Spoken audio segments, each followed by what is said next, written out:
দর্শক, নারী দিবস উপলক্ষে নয়াপল্টনে বিএনপির কেন্দ্রীয় কার্যালয়ে কথা বলছেন দলের সিনিয়র যুগ্ম মহাসচিব রুহুল কবির রিজভী। আমরা সরাসরি যুক্ত হচ্ছি সেখানে। এটা মহিলা পরিষদ তার মাসিক প্রতিবেদনে দিয়েছেন, কিন্তু এটাই শেষ নয়, সংখ্যা হয়তো আরো বাড়বে। কেন এই পরিস্থিতি চলছে? একটি জনগণের সমর্থিত সরকার সমাজের মধ্যে শান্তি স্থিতি নিশ্চিত করা প্রধান দায়িত্ব।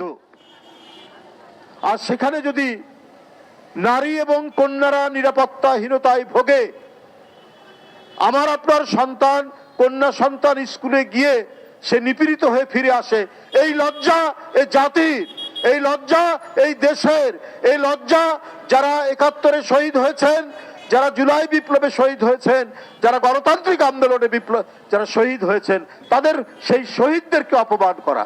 টপার ননস্টিক কুকওয়্যারে ৫ স্তরের ইউরোপিয়ান স্ট্যান্ডার্ড কোটিং থাকায় খাবার লেগে যায় না। কেন দুষ্কৃতিকারীরা আধিপত্য বজায় করবে সমাজের রন্ধ্রে রন্ধ্রে? তাহলে সরকার কিসের জন্য? ঢাকা বিশ্ববিদ্যালয়ে একজন, সেও আবার ঢাকা বিশ্ববিদ্যালয়ের একজন স্টাফ, রিক্সা থামিয়ে এক মেয়েকে বলছে যে তোমার এই পোশাক পরা ঠিক হয়নি। তাহলে বলুন, তার মুরব্বী বিশ্ববিদ্যালয়ের কর্তৃপক্ষ সেটা যদি অশ্লীল হয় বলতে পারত। আমরা শুনছি এখন ওড়না কাণ্ড, পোশাক কাণ্ড।